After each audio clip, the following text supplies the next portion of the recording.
Abi bala bir diyan.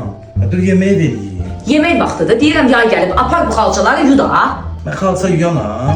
Ağzına da imkan verir. Gözde bu takalıya diyeyim gel yüzüm. Bala bu xalçalı apardı. Bu ne vaxt getirecek bunu? Koy bir tane yığın.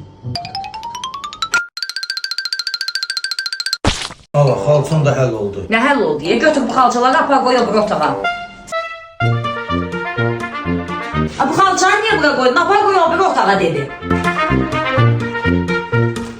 Ay Elçin bu qapı bağlanmır. Bu xalçaları apar qoy o bir otağa.